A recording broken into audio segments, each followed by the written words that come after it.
Haitians, I would say, or maybe like even Africans, like face in like their dating scene. So we are gonna talk about what it's like to date like an African and like a Haitian, because I feel like a lot of like my Haitian friends who are dating Africans, their parents had like didn't really encourage it because they had like these stereotypical ideas of like what an African man is like, and they were scared that that would be their daughters. And so we are gonna talk about like what that's been like for us, and just like ways to like overcome, yeah, and make it work. So yeah, so I would say for me, I don't know, my mom, it was funny because I've loved African clothes since like ever, like way before I even knew, like I feel like way before I even knew like who Africans really were, but I just loved their clothes because of how like bright and colorful it was. And so my mom always joked like, you're not gonna marry an African, are you? Like, and then I was just like, well, I don't know, maybe, we'll see. She had a vision. Yeah, but I always knew I wanted myself a chocolate man, you know, but I didn't know he was gonna be like African, you know. And so here we are, I'm with an African.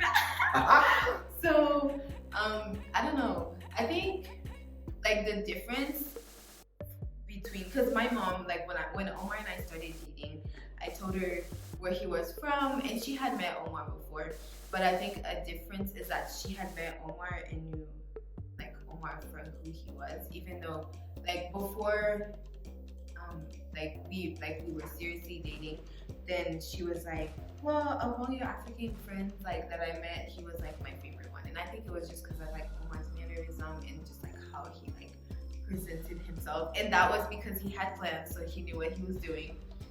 But very different, I would say, from like, I would think that he was very different from like the other Africans that I had met, right? Well, I don't know. Of course he's gonna say yeah, but I don't know. I would say, it's kind of a difficult situation. Whereas, like, you kind of wonder, like, we're not from the same culture. How will that relationship work? Or they do things that we don't do, or basically the fact that we don't have the same things, we don't see the world in the same way. So mine was a lot more easier because I have traveled before and I've been to different countries. And the fact of being able to see different cultures has helped me understand that, we're all children of God, we're all over the world, but we have differences, and it is our differences that makes us who we are. It is not the fact that we're all the same. Imagine being in the same room with someone like you for like 24 hours. How would that be? So I knew that I had to learn something from her culture, and that she also had to learn something from my culture. So I would say the biggest key in this kind of relationship and being able to make it work is to understand that there is a difference of culture, but also that you would have to make sacrifices to embrace her culture, and she will also have to make sacrifices to embrace your culture. It will not be perfect, but the idea is for you to understand that there is a difference in terms of cultures, and that you need to embrace those cultures.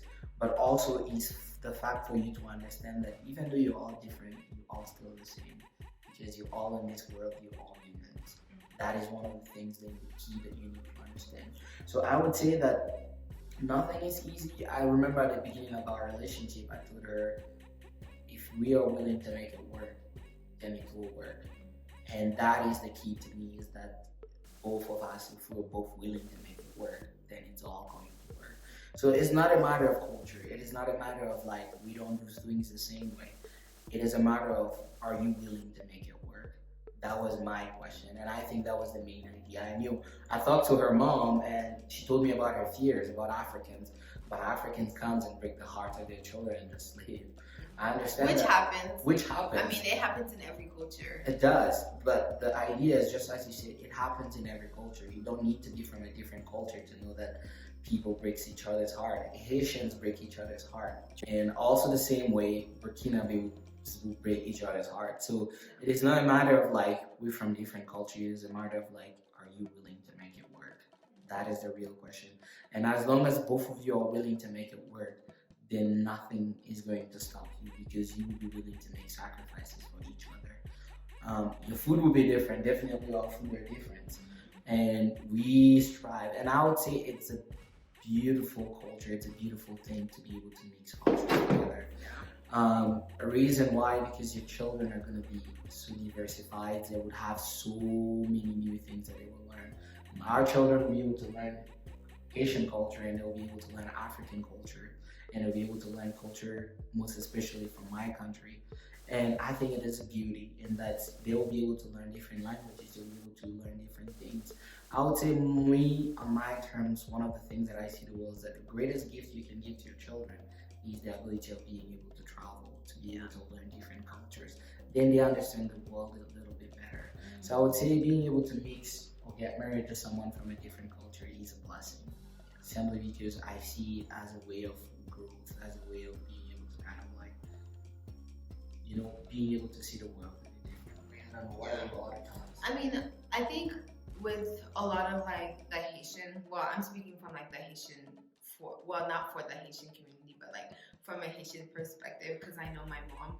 But I feel like a lot of the fears come from just like the stereotypes that they've heard about African men, is that, oh, African men, like all they want is for you to be like, oh, like a wife and stay at the house and cook and clean and like give them children. And so like that's just what they've heard, and maybe they've heard those things because somebody has experienced it before, but I don't think that's necessarily like how it will be from now until on, because like there are different African men that are not necessarily like that and like want to break that chain. So I don't think it's like fair for people to put all of African women like in that one shoebox, because not all of them are the same.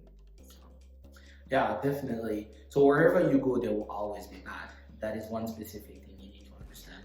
I understand that in my country, there's some people that don't do good things. Same as in her country. yeah, Haitian men are rough. Yeah, and it is the same thing everywhere. Is that we're not perfect. So the idea of having like putting yourself in a box that everybody, if you're an African, you're all the same, is not true. Yeah. Or if you're Haitian, you're all bad. No, that is completely wrong. To me, the idea is that we have the ability of making anything we want to work. And it is a matter of us. Is that the perception you have about a relationship will most likely continue the same way if it is about perception, because you don't have room to grow, you don't have room to make things work better. And to me, I think that is what it is in terms of relationship, and the way we make it work was basically because we were willing to make it work. Yeah, and I think part of it also comes like from you as like the person. Say for like an example, like Omar had to like really prove, I guess, to my parents that he wasn't that mold that they would think of like when they hear like, oh, he's from Africa, like he's this type of person. So Omar like worked to show that he's not that person. So just like doing your best to portray to like the parents and the family that you're not this person, and that you are different from the rest, and that you want to be with your daughter because like you love them and care about them, and like they make you happy. So that's what I'm saying. Definitely. So the moral of this story, or the moral of this video, is for you to understand that it is not because people talk about bad about your culture, about your country, that you cannot be together. The real question that you need to ask at the beginning of your relationship is, are both of you willing to make it work? Because that's all it takes, really. Yeah, is both of you to have the ability of making it work. And likewise, in the same way as well, is to sit down and see, can I see myself in the future with the same person? Am I willing to be able to embrace their culture? And if you're not willing to embrace their culture, if you're not willing to make it work, then it will not work. It is as simple as it is, because first of all, you're going to yield to what people say. And second of all, you see the person as a bad person, and the culture being able to influenced by what other people say.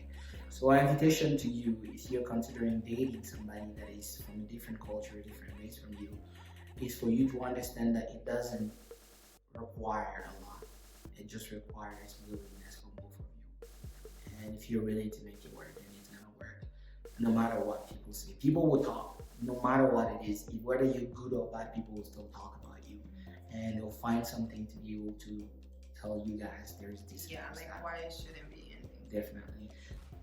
So yeah, and I just have one more thing, and also just like realizing that the person that you're dating is only a glimpse of like that culture. Like that person can't embody like everything in the culture until you go and actually experience the culture for yourself. Like I like obviously I have a picture of like what Africa is like and like what the people are like because of Omar, but I don't know like everything about it until I actually go and experience it for myself, which I can't wait to do that. And I'm sure he feels the same about like going to Definitely. Haiti and like experiencing Haiti times like 10 because I'm just like a tiny piece of like what Haiti represents. Yeah, So. definitely. I hope you enjoyed this video, and if you have comments and if you have thoughts about what we discussed about, go ahead and comment down below there. And please, please, please guys, subscribe to our channel and share our videos and comment it. Would love if you could sustain us, and let us know if you have more topics, things that you would like us to talk about, and we're more than happy to discuss. That was your boy Omar, and then Maroni. so yeah, see you guys later.